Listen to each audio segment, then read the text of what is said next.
It actually holds pretty firmly, without any buttons, without any stitches, without any pins. Just holds right in there. It's actually pretty firm. Brother Omar, come and tug on this.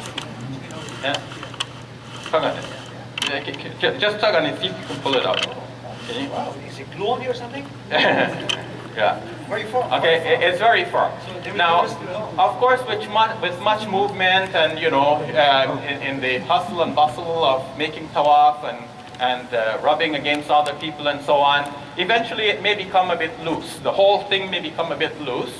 Maybe you're losing a little bit of weight while you're going around the Kaaba. So then, in that case, you can just tighten it a little bit. If it's getting a little bit loose, it's falling down. Okay, you can just tighten it a little bit. Go back into there, and it's done. Okay, it's there and again. If it so happens, then maybe this tassel will fall out. It can happen.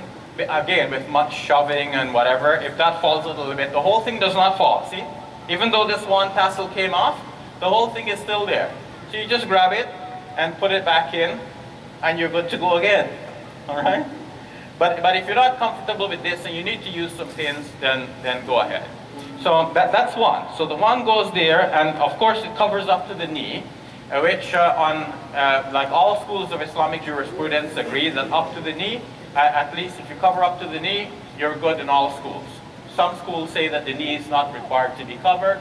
The Hanafi school says you're required to cover the knee, and you can see that this covers up to there, right? It goes to halfway of the shin.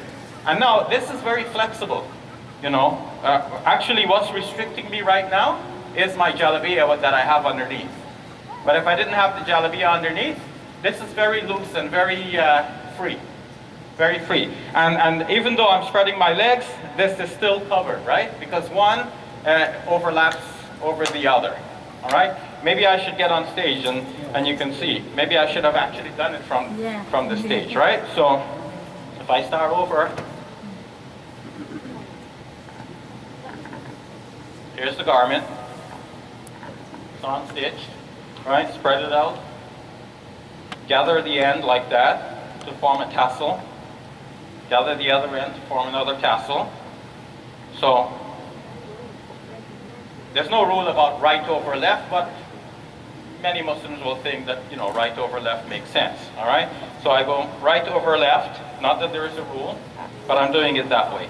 So I have my two tassels in hand. Now I'm going to crisscross it the other way. Okay, it's crossed over. Once it's crossed over, I tuck this tassel in here, and I tuck this one in here. And now I'm good to go. All right? And you can, as I said, it's very flexible. Very flexible, because one tends to go over the other one.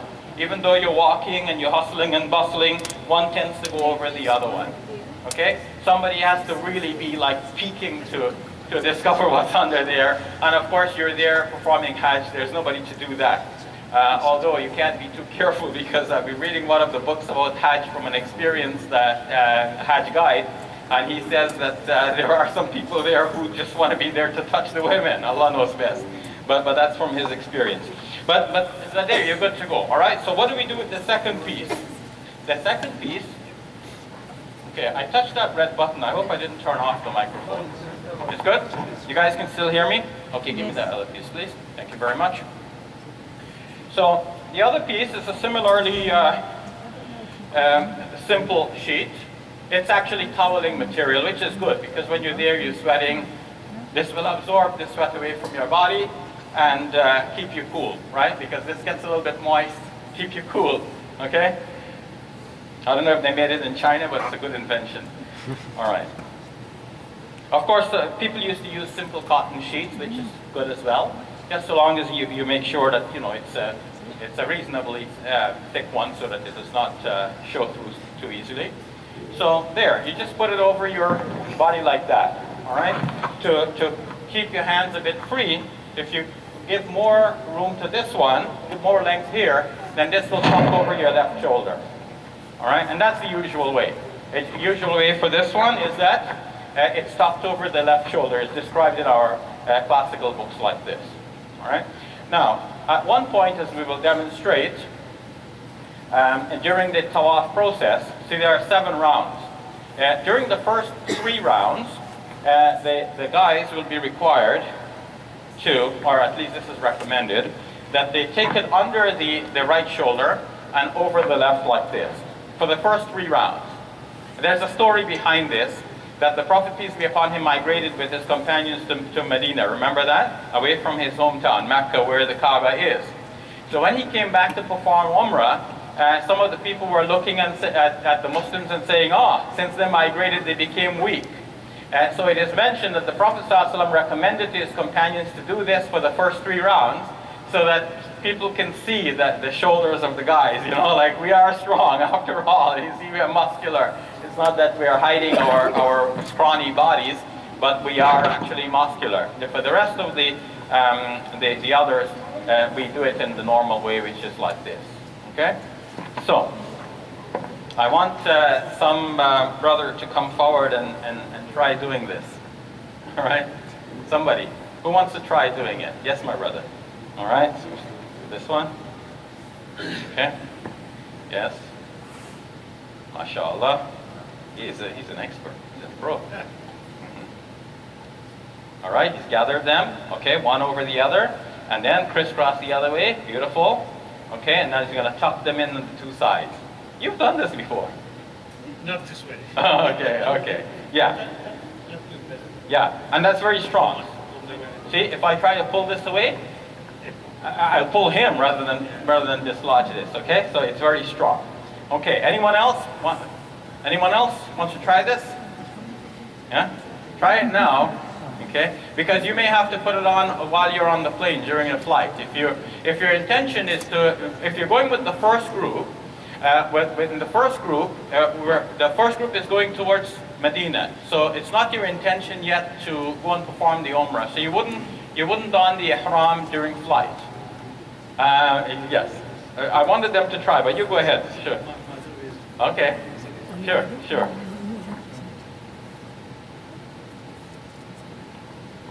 So, Brother Shabazz is showing us how it's done.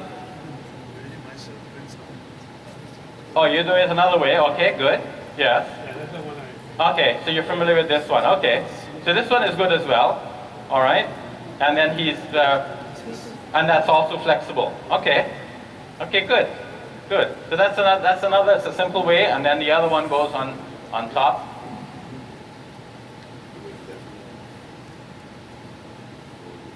Okay, good. How flexible are you, like, in terms of spreading your legs? Okay, all right. Yes, that's good. Okay, fantastic. So there's more than one way, right? It's not just one way. But yeah, whatever you're comfortable with, okay? And he has rolled it up like that, but you can actually fold it if you want, like not necessarily rolling it up as he has done. Okay, mashallah, good. No, I'll see if somebody else wants to try it. You want to come try it, my brother? Yeah?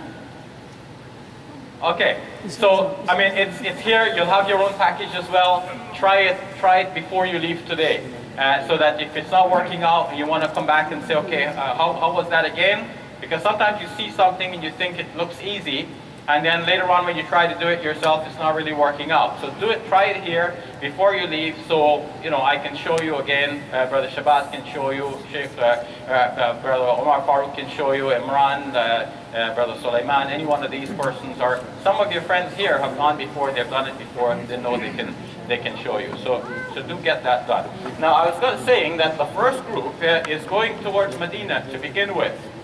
So that group is not going to don the ihram during flight, because when we come back when we leave Medina and we're going towards Mecca a few days later, we're going to cross the miqat at that time, and that's when we're going to don the ihram. In fact, we're crossing the miqat going in, but the point is that when you're going in with the intention of performing Umrah, you have to go in with ihram.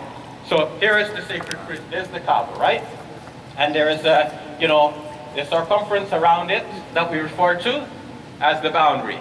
Now, if your intention is to go and perform Umrah, then once you cross the boundary, you have to be in Ihram.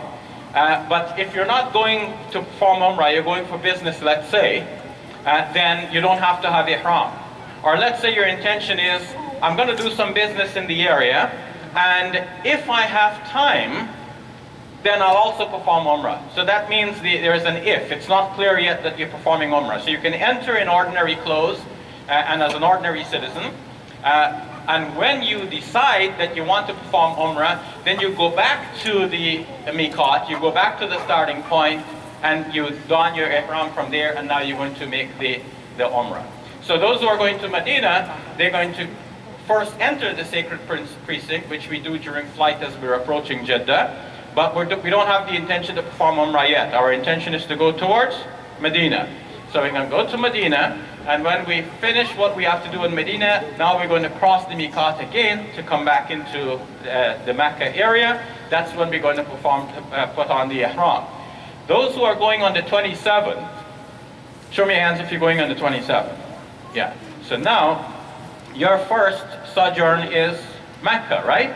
And they're going to announce in the flight maybe about half an hour before landing that you're about to cross the miqat. So at that time when you hear the announcement, the guys are going to get into this 2 pieces of clothing, get rid of all of your sewn clothing, up to even including your shoes. You cannot wear shoes because the idea is that you want to be in a simple garb. You want to show that simplicity. So shoes go against that. But you can wear slippers. You're allowed to wear slippers. Nothing that goes up to the heels. Okay? So you need to know how to do it now, so that when you're called, like during flight, and you have like little space around you, maybe you want to do it right in the seat where you are. So you want to have that comfort with it, so that you can easily put this thing around you, which is called the izar, the lower garment, and then slip out your pants from underneath. Of course, if you had the luxury of going to do it in a private area, that would have been best. But what private areas are there? There is the toilet, but you don't want to do it in there because you'll just get your garments soaked with the water that is there on the floor. You don't want to do that. And just want to mention, like in Saudi airline, they have a prayer area, so inshallah, that's the privilege we have. yes. So as Brother Imran mentioned, Saudi Airlines has this prayer area, which is a private area, like it's curtained off. So you can go and do it there as well. But of course, the simplest thing for you might be to just do it in the seat where you are. If you know what you're doing, right? You can do it because nobody's going to see anything. They're going to see you moving, but all they're going to see is the white clothing, and they're not going to see any part of your body where you are. Of course, the prayer place is meant for prayer, so as far as possible, leave that for people who need to pray. But if you need that space to go and change, that is a place where you can do it comfortably as well. All right. So, and that's one of the reasons you're probably paying a little bit more for this trip than you might see in some other advertised prices, because this is on Saudi Airlines. It's a direct flight, and of course you have that facility on Saudi. By them taking away some seats to give you that prayer place, they're obviously losing money from those seats. But may Allah subhanahu wa ta'ala reward them. Their ultimate reward is with the life hereafter. They're making it easy for people to go and visit the sacred sites for the sake of Allah Azza wa Jal. So now I'm going to continue with the presentation. Do you guys have any questions for me so far before I continue? Yeah, I do. Yes, my brother. Do we wear any underwears or t-shirts underneath that or no? Okay, so question, do we wear any underwear or t-shirts under that? And the answer is no. Yeah, so no stitched clothing. All right? There is a book that actually mentions that somebody could wear shorts underneath, but generally it is considered no. To begin with, it's not necessary once you know how to tie this well. And secondly, like, it's against the spirit. The spirit is to just have these 2 unsewn pieces of clothing to show the ultimate simplicity in approaching this for the sake of God, yes. Do you need to have wudu before putting on? Okay, so do you need to have wudu before putting on the ihram? Maybe we will get to like a precise description now, and your question will be answered. Let's see. If it's not, then I'll come back to your question. So let me proceed then. The women will wear ordinary clothing. The men have 2 pieces like that. And in the picture you see the guy has got his money belt. He's got his money belt. So you're allowed to have a money belt to keep your passports if needed and your money. And of course, make sure it is a strong one, because I've heard stories about people going around with knives and they cut your belt and they steal the whole belt away. All right? So you want to, if you're going to put your belt on, keep it underneath your garment, like even underneath the lower garment. This guy has got it like above, right? But because the upper garment is loose, your belt would be exposed, and it could be an invitation to thieves. And yeah, there's some people who go there to steal. May Allah subhanahu wa ta'ala guide them. Because, you know, to steal is haram, and to go steal there at the haram, this is like, I don't know how many more times haram. May Allah subhanahu wa ta'ala guide them. You know, the same intelligence that people are given and they use for stealing, if they had applied their intelligence towards useful activity, they could be rich, you know, but they're looking for an easy and quick way. And, you know, in the ultimate end of things, they're going to suffer as a result of that. But for our part, we have to protect ourselves and protect our property, right? So keep one of those money belts and have it under the lower part. For them to get there, they have to deal with trouble, right? So they're not going to get there. Okay, so you're allowed slippers, but here it says no underclothing or any other clothing is worn. And of course, yes, the head should not be covered during the while you're wearing ihram, right? Just the two pieces, no head covering for the men. As for women, you will have your head covering as usual. Women will wear, as we said, the ordinary usual clothes. White is preferable. And there is a stipulation that women are not allowed to cover their faces or their hands during that period of the ihram. So even if a woman normally wore the niqab or a face covering, during that ihram state, she's not allowed to cover the face. So no, what does it say? Prohibited from wearing the niqab and from wearing gloves, all right? Continue. Now the intention. So one is going to have the intention to perform the Umrah, and this is how we might say it. Labbaik Allahumma Umrah. Labbaik Allahumma Umrah. Now you have that in the card, which is here. What does it say? It says Labbaik Allahumma Labbaik Umrah, or a variety Labbaik Umrah. It's mentioned here in a card, which is in your gift bag. So you will look at that later on. Normally, when we are doing something good, we don't have to announce the intention. Like you're going to pray. When I was young, growing up in Guyana, the elders taught us how to pray, and they said, this is how you pray, nawaitu an nusalli rak'atayn, and so on. I intend to offer 2 rakats of prayer. Or in Urdu, niyat something, you know, you start like this. But scholars generally say that you don't have to announce your intention in words when you're going to offer prayer or some other deeds.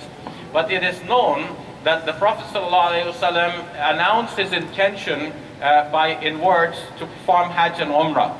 And the scholars say that might have been because when he donned his ihram, and people might have been wondering, like, what is he going to do? Because we need to follow him. They needed to know what he's going to do. Whereas, of course, if you come here and the Sheikh is getting ready to lead the Zohar prayer, you know he's going to pray Zohar because it's Zohar time, right? He's not going to pray Maghrib now. So he doesn't have to announce, you know, to everyone, I'm going to pray Zohar now. He might say if there are some children in the room and he wants them to know that this is what we're praying to teach them, right? So in a similar way, the Prophet ﷺ, to teach his community and to let them know what he's about to do so they know how to follow him, he announced. So, and in a similar way, to copy his example, we are announcing as well, right? Labbaik Umrah. Labbaik Allahumma Umrah. So the ba is twice. Labbaik. Labbaik Allahumma Umrah. Can you guys say it? Labbaik Allahumma Umrah.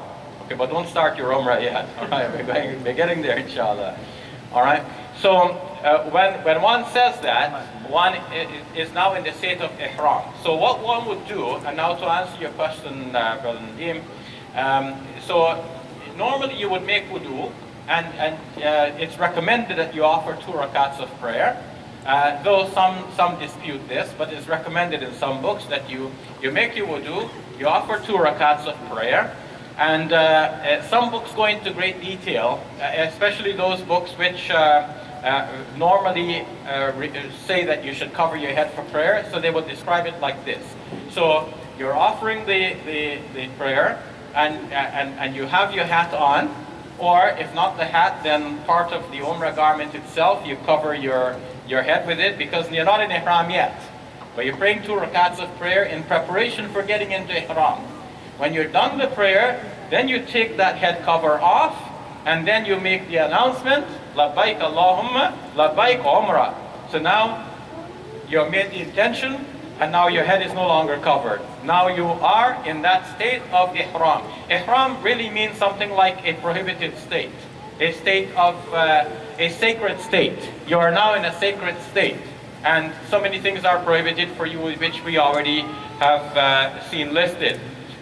So that's how it goes. So yes, normally you would make wudu, but it's not a requirement. It's not a requirement for you to be in wudu, and it's not a requirement for you to offer that prayer. But normally, if you had the time, this is what you would do. Now, so those of you who will be in flight, those who are going on the 27th, because you will be in the flight, and you may not have the full facility to make the prayer, you do what you can. So you can just put on ihram, you don't have to have wudu, and you don't have to offer the prayer. But seeing that the facility is there, you can go, you can offer your 2 rakats of prayer, or if there is a fard prayer to be performed, you can go do the fard prayer, and after the fard prayer, you start your ihram from that point. Okay? And those who are coming from Medina, they will find it easier in this respect, because the bus will stop at a masjid, which is marks the miqat, the point. And at that masjid, you will go in, you have all of the facilities for washing, for wudu and whatever. You go, you offer your 2 rakats of prayer in the masjid, and then you start your ihram from that point onwards. Okay? Stop me at any time if we have a lot of experienced people here, so please stop me at any time, interject, and offer any correction or pointers in case you feel I'm going. Sure, absolutely. Okay, that means there is something. He's waiting. All right. Okay. All right. Alhamdulillah. These are very humble brothers, and what Brother Omar said about them is actually, from my experience, true. They're very humble brothers serving the community, and may Allah subhanahu wa ta'ala bless them and bless their business and give them every good for dunya wal akhirah. All right. So now, the Kaaba. I actually asked them to bring this replica from their office so that we can have a closer look. And I'm going to try to bring that to you so you can see what's where. So up here, see, we have this marker here on the floor. It's a different colored tile on the floor, but most of this all around here is marble tiles all around. It's very nice because we've been there before. You know that the marble stays cool. It stays cool. So in the heat of Mecca, you have some nice cooling there, and so it's all marble around. But here you have a different colored tile to mark what? To mark the Al-Hajar al-Aswad, the black stone. So it is in our books that the stone was brought by Jibreel alayhi salam to Ibrahim alayhi salam when he was constructing the Kaaba. And that stone is placed in a corner. It's actually here, and it's encased with some silvery material. I'll bring it so you can get a closer look at that. All right. So that's the door. That's the door here. Of course, here a bigger door is shown, but it's not like this. It's not like this replica. This replica is not accurate in this way. They made this almost like a storage chest for people. Okay. But this is the door, and it's only the one door. It is mentioned that the Prophet ﷺ said that if he had the chance, he would have made another door on the other side, so people can go in one way and go out. You cannot hear? We can't hear. Your mic Oh, is okay, not okay. working. Then I'll get to this. So, all right, good. I'll use that. So, can you take this around so people can see it? Like, take it around maybe a couple of minutes to each table. Yeah. Okay. Okay. I'll be fine. I'll be fine now. All right. Thanks for letting me know that you couldn't hear. It would have been a pity if I kept going and you didn't hear and you didn't say anything. Yeah. Yes, I'll use that. Fantastic. Thank you very much. Okay. So the young people are good with technology. All right. So this is where the black stone is, and this is the door. It's called multazam in Arabic. So to do the tawaf, how do we do that? So we got our garments on, okay, and we're ready to do the tawaf. So we're going to start by standing around here. The important point is that you make a complete circuit, okay? So if you can get up close to the black stone, and then you go there and you touch it with your right hand, you say Bismillah, Allahu Akbar. You're going to start the first round. If you cannot get there, and most likely you won't get there because so many people now, plus they're doing some construction in this area, the same area in which we have to make tawaf, they're doing some construction. And because of that, right now they're only letting in the people who are in ihram, those who are obviously there to perform the Umrah. But even then, the place will be restricted, like restrictive, it'll be narrow, and hardly would people get a chance to go up there. You will see guys lining up. Guys will be standing, there's a little ridge, and guys will be standing on the ridge like lining up for one person to leave and the other person will quickly jump into place. But then while they are lining up there, some others are pushing and shoving from all directions around here. So it's not a very pleasant thing to try and do. People go to all lengths to try and do that, but it's, I would rather you go calmly and from a distance, because it's already mentioned in our books. If you cannot get up close, then you just raise your hand. If you can get up close, you touch it and you kiss it. If you can't, then you just raise your hand towards it. If you could have reached it but not kiss it directly, you can reach it with your hand and then kiss your hand. If you had a staff, like in old days people carried a staff, like the staff of Sulaiman alayhi salam, so you can use the staff to touch it and then kiss the staff. But none of that is really necessary. From a distance, you could be all the way back here. You just raise your hand, say Bismillah, Allahu Akbar, and you proceed. Right? So if this is your starting point, and you're going to come back to this point. So often the books recommend you stand on this side, because you're going to go in this direction. Like you're going anti-clockwise. If this was a clock, number 12 would be there, number 6 would be there, and the clock hand will come this way, right? But we're going to go the opposite way. We're going to go counterclockwise. All right? So because you're going to go counterclockwise, to make sure that you finish and you don't even miss an inch, the books recommend that you start on this side so that you will actually cross that line, and then in the end when you come back, you actually end up right there and you know you have done the complete circuit. So we're going to do that 7 times. What is this thing here? This is called Al-Ibrahim. Actually, this is a case, almost like a big jewel box. But what does it encase? Like a museum display thing. It encases a stone, and on it there are 2 footprints. These are not the real footprints of Ibrahim alayhi salam. It's been obviously done over many times.